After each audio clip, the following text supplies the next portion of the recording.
Welcome. We're going to continue on with some really incredible education here, and this is going to be a very special program. And to me, the beauty of CES is all the great technologies, but one of the things we do as photographers is tell stories.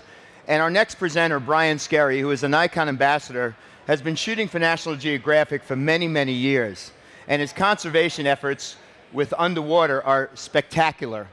He is a National Geographic Fellow, and he's a great friend, and he's here to present to you today his program entitled Oceans Matter. Ladies and gentlemen, Mr. Brian Skerry. Right. Thank you, Mike. All right, well, is everybody ready to go for a swim? You know that's part of the deal, right? That after my talk, we're all going to do a little scuba dive. I think Nikon has a pool built in the basement. Well, thank you very much for being here. This is my first CES, and it's a pleasure to be sharing some of my work with you today. What I wanted to share with you today are some of my experiences in the sea, in the ocean, as a photojournalist. As Mike said, I've been working for National Geographic magazine for just over 20 years now. I just began my 28th story, and I spend all of my time traveling around in the ocean and trying to tell stories. And, you know, I suppose like most photographers, when I started years ago making pictures, actually, my very first camera was a Nikonus 2 camera, an amphibious camera that Nikon no longer makes. But when I first started making images, I suppose like most photographers, I just wanted to make pretty pictures, beautiful images of places or animals that interested me. But there really has been an evolution in my career in the sense that over the years, I began to see a lot of problems occurring in the world's oceans, things that may not be evident to most people. Unless you're poking your head beneath the waves on a regular basis, you might not know about these issues. So as a journalist, I felt a sense of responsibility and a sense of urgency to turn my cameras towards those issues as well, to tell a more complete story and to try to look for solutions. Because if there are no solutions, then what's the point? But there are. So what I wanted to share with you today is some of my work for National Geographic. I will end with some of my more recent stories, little clips of my most recent stories, but I wanted to begin with earlier work as a way of providing some context to how that evolution took place. So whenever I find myself before a especially esteemed audience, I like to begin with pictures of myself as a child, since I'm sure that's why you all came, so I have lots of these in here today. No, but you know, this is where it all began for me. This was that trajectory, you know, in my parents' backyard swimming pool as a 5-year-old boy in Massachusetts, dreaming about, you know, growing up to be an ocean explorer. I was watching the old Cousteau documentaries and reading National Geographic, but it was a very lofty dream. I came from a little textile mill town in Massachusetts where I didn't know anybody who did anything like this, but I can sit here and tell you today that dreams do come true, and today I get to travel around the world dressed like a Marvel comic book character, trying to sneak up on leatherback sea turtles in my camouflage wetsuit here up in Nova Scotia, Canada, which incidentally wasn't such a great idea. But you know, in the beginning, I just wanted to be an explorer of the ocean, but I discovered that photography was the way for me to explore. I would do it with a camera, and I would share the stories that I met, of the things that I met along the way. You know, for me, the ocean really is the perfect place to work if you're a journalist, somebody looking to tell stories or make discoveries, because most of the ocean remains unexplored. I think it's something like 95% of the ocean, especially the deep ocean, still today in 2019 remains unexplored. So for a journalist or a storyteller or somebody interested in making discoveries and revealing things to people, it really is the greatest place to work. Not that long ago, I was being interviewed about my work by another magazine, by a photo magazine, and one of the questions the interviewer asked me was, what did I think the most important photo ever made since the advent of photography was? Well, of course, there was a temptation to pick one of my own, but what I actually said was this: the photos that first showed us Earth from space. I think this was actually a composite photo from NASA, but the point is that, and I'm not the first person to say this, I'm sure, but it's worth repeating, because I think when we saw these images in the 1960s from NASA, we realized a couple of things instantly, that not only do we live on a very beautiful planet, you know, this beautiful blue globe floating out in the darkness of space, but that we very much live on a water planet. It's often been said that about 3/4 of the Earth's surface, about 72%, is ocean, and that's true. But I think an even more important statistic, perhaps, is that 98% of the biosphere, 98% of the livable, habitable planet where life can exist on planet Earth is ocean. So it really is in our best interest then to explore this watery planet and to protect it. Every other breath that a human being takes comes from the ocean. Whether you're living in Las Vegas or California or in the middle of the Sahara Desert, more than 50% of the oxygen, everything that breathes air gets, comes from the ocean. It's the biggest carbon sink on our planet. So my work then is about exploring this watery world photographically. It's been a lifetime journey of exploration and discovery and trying to peel back these layers of mystery that exist with animals, wildlife, and ecosystems in the sea, trying to make sense of this grand oceanic puzzle.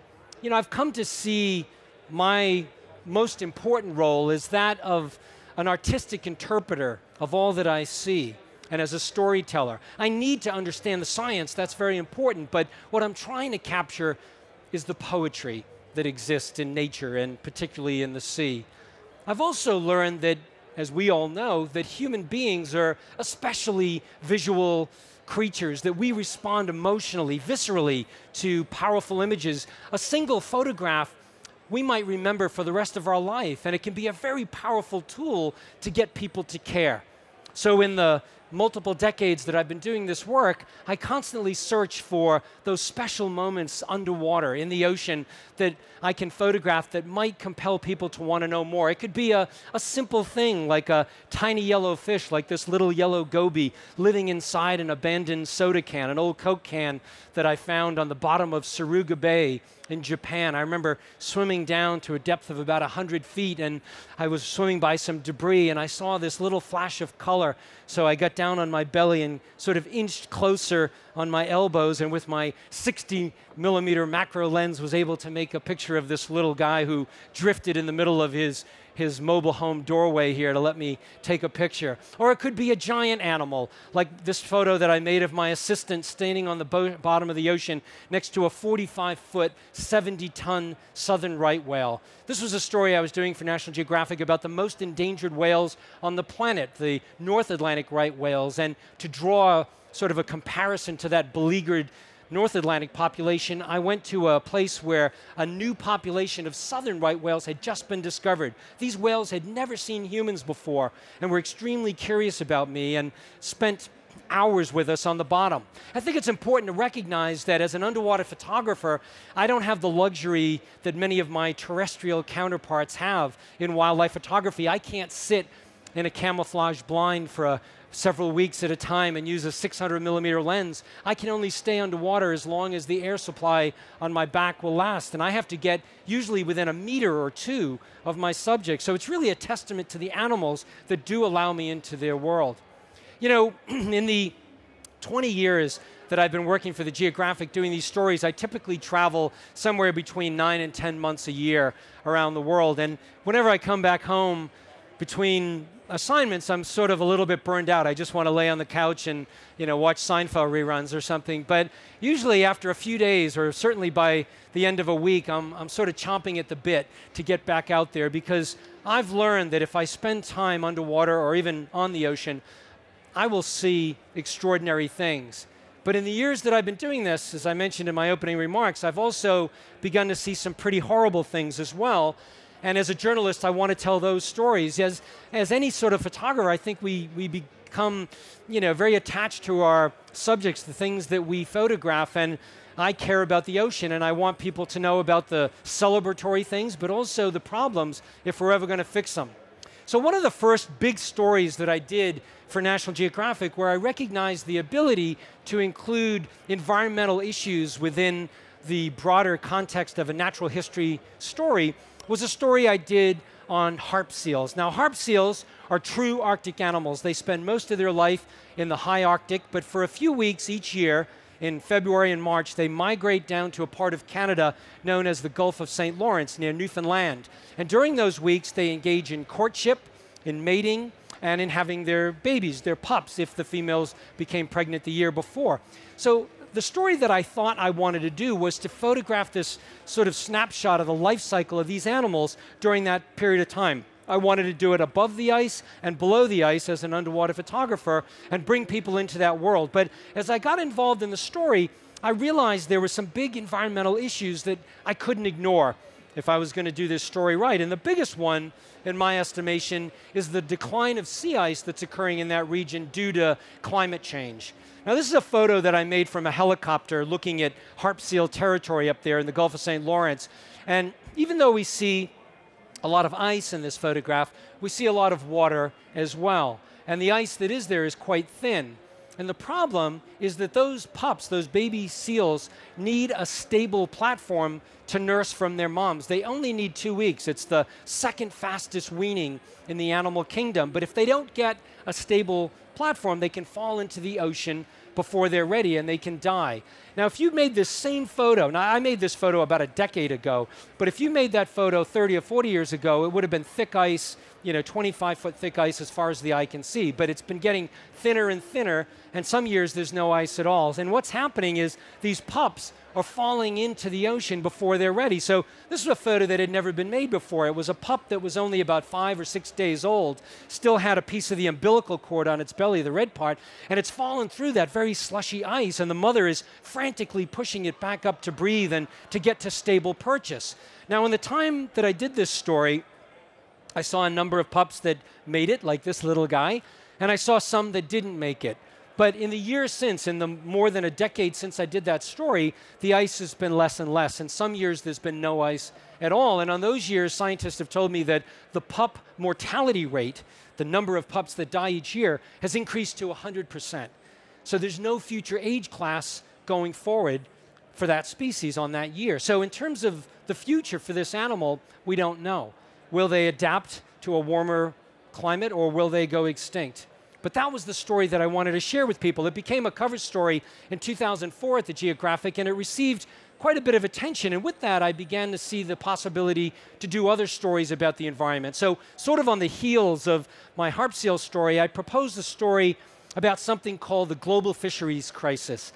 And this was really a story that was looking at the problems of commercial, industrialized overfishing worldwide. And the reason I proposed this story was because of two reasons, really. One, in the years that I'd been exploring the ocean, I was seeing this degradation occur. I saw fewer fish in the places I used to see many fish, and I saw fewer sharks in the places where there used to be a lot of sharks. But I also, around that time, read a scientific paper that was published in the British journal Nature.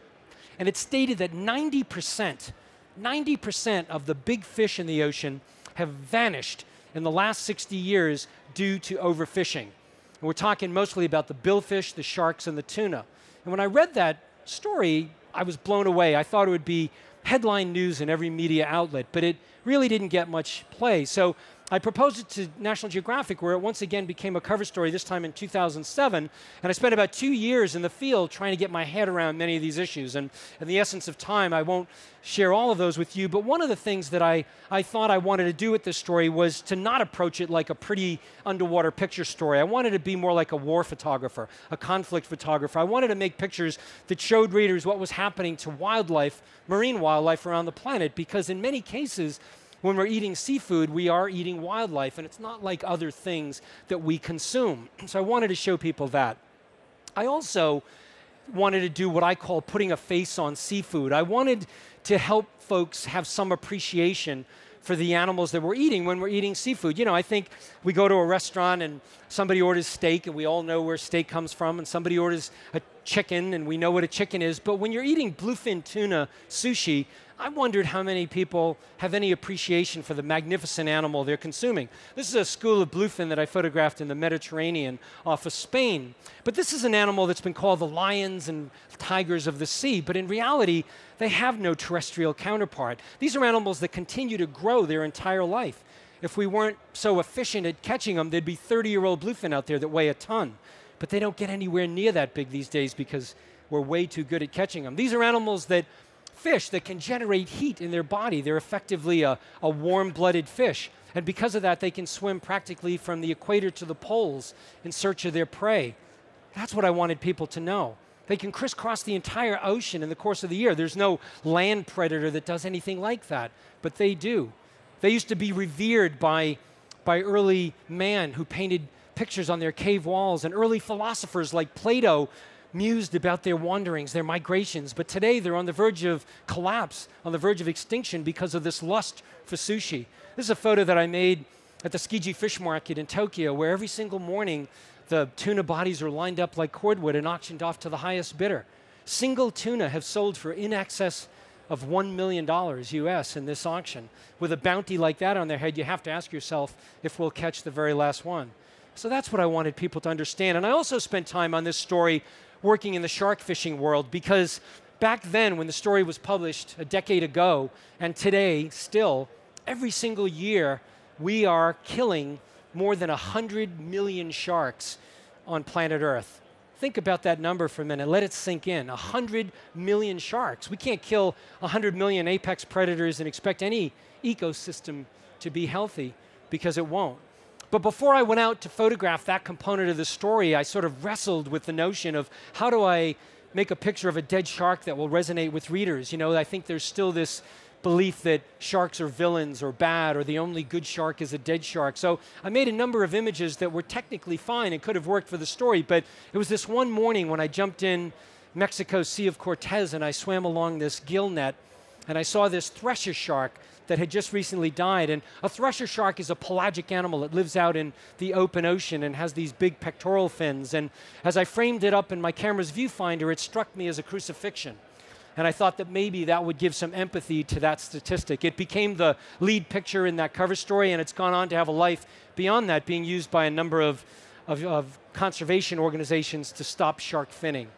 So in the decade since that story came out, which had a profound effect on me, I've sort of found myself revisiting many of these issues, but as a storyteller, trying to do it in new ways. Sometimes the doom and gloom is necessary. We have to see that stuff, but I also want to do more celebratory stories, because at the end of the day, one of the things that I've learned is that people care about the things they love. Now, I may not get people to love sharks, but maybe I can get them to appreciate them for their magnificence. So some of my more recent work at National Geographic was doing a series of stories. We ran 3 separate stories in 2016, back to back in June, July, and August, on some of the most dangerous species, the most predatory species of sharks. And National Geographic doesn't usually dedicate that much real estate in the magazine to a single genre, a single species, but we felt it was important to give sharks a bit of a makeover. What I wanted folks to do is to see that a shark is not a shark is a shark, that they are actually complex animals, that they're not just mindless killers, and that they do play a vital role. So I wanted to make images that, you know, sort of brought people into the world of the shark. The first story I did was on tiger sharks, an animal that's been portrayed as a mindless monster that'll eat anything. But, you know, they start out as a baby shark. This is a neonate that I photographed in Hawaii that was only about 4 days old, and they're born with that beautiful striking, you know, pattern of tiger stripes where they get their name. And life can be hard, even if you're one of the biggest, baddest guys in the ocean. Life can be difficult. On years when climate change is affecting their prey, researchers say they're not mating, they're not reproducing. These are things that I think are important to notice. The second story we did in our Summer of Sharks that year was a story on the great white shark, which is the largest predatory fish on the planet. It can grow to lengths of 20 feet and weigh over a ton, and has more than 300 big serrated teeth in its mouth that constantly replenish themselves. But despite all of those superlatives, it's an animal that is largely enigmatic. We know very little about this animal. So I wanted to make sort of different kinds of photos. One of the ways I did that was by going to a place in Australia and working with an operator that had the only operation where I could work on the bottom. We could lower a shark cage down about 80 feet, and I could work in the benthic area and make pictures of, you know, a more natural scene of a shark like this great white swimming through an underwater forest, approaching a stingray here. He didn't eat the stingray, although they do eat those. But those are the kinds of photos that I'm trying to make to tell a story, to get people to care, and maybe read the text and understand why we should care about sharks. And the last story in our Summer of Sharks that year was a story I did on the Oceanic whitetip shark, an animal that is considered to be the 4th most dangerous species if you pay attention to such lists. But it's an animal that lives out in the open ocean, places that are called oceanic deserts, and they have to be especially efficient at hunting. But this is an animal that as recently as the 1970s was described in scientific literature as the most abundant large animal on Earth. Most abundant large animal on Earth, large meaning anything more than 100 pounds. Today, they're 99% in decline throughout their range. They are on the verge of extinction because they've been hunted for their fins. And this, you know, when I did this story, it reminded me of other animals like the passenger pigeon in North America that was once so abundant. When they flew by, it would block out the sun. There were so many of them, and we killed every last one of them. But the same thing could happen to sharks. So storytelling and good science are necessary to try to move that needle, try to move that dial in favor of conservation and hopefully keep the oceans healthy. And I wanted to sort of wind down today with a story of hope. Some stories that I've done on the value of protecting the oceans. There are many problems in the ocean. The ocean's dying a death of 1,000 cuts. But one of the greatest things that we can do is create more protected places in the ocean. When I showed that picture of Earth earlier, and I said that 98% of where life can exist on our planet is ocean, think about this, only about 3% is protected. Most scientists say we need to protect about 40% of the oceans to have a healthy future, to have air to breathe in the future. But today, we're only at about 3%. So I did a story in that same global fisheries issue back in 2007 about the value of protecting our oceans. And I went to New Zealand to do that because they have a network of marine protected areas, and I could see different things. I wanted to show these places as fragile china closets that really could be destroyed. A single fishing net was towed through there. But instead, they've been protected and they rebound. They are resilient. And this was a photo I made in a part of New Zealand known as the Poor Knights Island. And it was on a very stormy day when the boat captain didn't even want to go out. But I pushed him to go out because I had in my mind's eye a photo, kind of a dreamy photo, slow shutter, a little bit of mixing of light. But the reason I wanted to show abundance and diversity that particular morning was the day before I was having tea with an old-time New Zealand diver, an old-time Kiwi diver, a guy named Wade Doak. And over tea, he happened to mention to me, he said, you know, Brian, I think that the marine life in this place, the Poor Knights Island, is better today than it was when he started diving back in the 1950s. And as I left him and was preparing my equipment for the next day's dive, it sort of dawned on me that nobody had ever said that to me anywhere I'd ever been in my life. Everywhere I go, people say, you should have been here a decade ago. There were more sharks, the corals were better, the fish were better. But here's a place that was better today than it was in the 1950s simply because they made it a no-take marine reserve in the 1980s.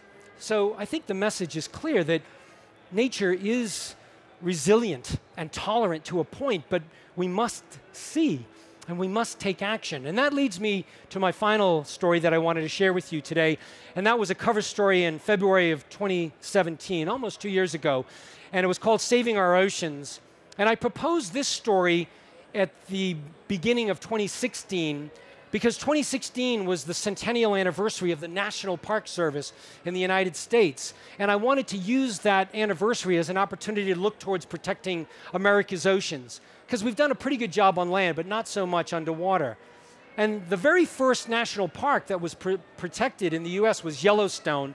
And it was protected due in part to a photographer, a guy named William Henry Jackson, who accompanied a US geological survey out to that greater Teton ecosystem back over 100 years ago. And he returned to Congress in Washington, D.C. And he showed members of Congress and President Grant at the time, and they thought that these stories were myths. But when they saw the photographic evidence, they acted together to create that first national park. And there were opponents to it, but today it's been called America's best idea. We can't imagine not having those. So I wanted to emulate what Henry Jackson did, but do it underwater. And during that year, I was in touch with the Obama administration, hoping that in his final year, the president would do as his predecessors had done, using the Antiquities Act to protect places on land, but now we wanted to do it underwater. So I just wanted to share a couple with you. The first one was a place that I worked called Cortez Banks. a beautiful kelp forest located 100 miles off the coast of San Diego, California. A place that maybe very few people will ever get to see, but it belongs to our country. It belongs to the United States. It belongs to everybody, and it could easily be destroyed. Because it's a kelp forest, it's this beautiful canopy that rises up 100 feet and creates an oasis for animals of all types, not only the animals on the bottom, but pelagic animals like this juvenile harbor seal as well. And I also photographed in a place that is protected, a place called Buck Island in St. Croix in the US Virgin Islands. It was protected in 1961 by President Kennedy, who loved the ocean and had the vision to protect it. And because of that vision in 1961, 57 years later, we still have corals that are otherwise extinct in the Caribbean, like elkhorn corals, one of the only species of coral that has ever been listed on the endangered species list. But in this place, you can still see them. And the benefit of ocean conservation is it's not only the place that gets protected that benefits, but other places nearby. At the opposite end of St. Croix, not in Buck Island, I photographed a leatherback sea turtle, an animal that's critically endangered in many parts of the world, but here they're beginning to be restored because of conservation. This was a photo I made with my D5 at about 2 a.m. under moonlight. I timed my coverage to work under moonlight because I didn't want to use white light or flash to scare the animal, and I did this very long hand-holding exposure of, I think it was about 10 seconds. But the idea is that, you know, conservation works, and about 60 days later, to the day after she lays her eggs, the little turtle nuggets bubble up through the sand, these little babies, and they begin their long scramble to the ocean where they will remain in perpetual motion, swimming for the rest of their lives. The only sea turtle that never stops, it's always swimming. So that was one place that was not yet protected and one that has been protected in my story. And the last place I worked was a place called Midway Atoll. That was actually, it's in the Northwest Hawaiian Islands. It was actually protected by George W. Bush in the final days of his administration, but he only protected it out to a certain distance. And I received a call that told me that in August of 2016, President Obama was going to create the world's largest marine protected area. And he flew out there to mark the occasion, and I went out there to photograph him with my colleague Sylvia Earle, a very famous marine biologist, great conservationist. Here she's handing the president a print of some fish that are endemic to Midway Atoll. They named it after him. It's Tostinades Obama. And my role was to just photograph this event for the magazine and to be filmed in a movie called Sea of Hope that was about my work and Sylvia Earle's work in ocean conservation on this project. But little did I know, when I got there, I was standing on the runway, and as he was exiting Air Force One to make some pictures, and I felt a hand on my shoulder, and it was my friend Pete Souza, his personal photographer, who took me aside and said, "Brian, we have an invitation. Would you like to go snorkeling with the president this afternoon?" I said, "Yes, I would." So I had to scramble now because my equipment had all been broken down and taken apart. I didn't know if I could get there, but I eventually was able to get back to my barracks, put my stuff together, and for 2.5 hours, I went out and made the very first pictures of a US president snorkeling underwater. This is one of those images of Obama swimming over the corals in this place that he protected as the world's largest marine protected area. It was an extraordinary experience, and you know, that evening I was having dinner with Sylvia Earle, who didn't get to go, and she said, "You know, Brian, I'm blue with envy, green with envy that you got to do this and not me." But then she very kindly said, "You know, but if only one of us could go, I'm glad it was a photographer, because having a photographic record of that could have ripple effects that we can't predict the outcome. You know, it could inspire leaders around the world and just everyday folks to care about protecting the ocean." So I think, you know, that to me is the message. And I wanted to close with one of these photos that I made in one of these New Zealand marine reserves where, you know, because of conservation, the ocean has shown its resiliency. It has come back, and there is abundance, there is diversity, and life has rebounded. And I think that we live at a very pivotal moment in history. Maybe for the very first time, we actually understand both the problems and the solutions. And the question is, what will we do about it? You know, will we simply bear witness to the destruction, or will we do as Cousteau urged a decade ago and protect what we love? I think it's the latter. I think there's a lot of reasons to be optimistic despite a lot of bad news. So I think, to me, that's the message, that with good science and great images and storytelling, we can get people to care, and we can move that needle in favor of a healthy planet in the future. So thank you very much.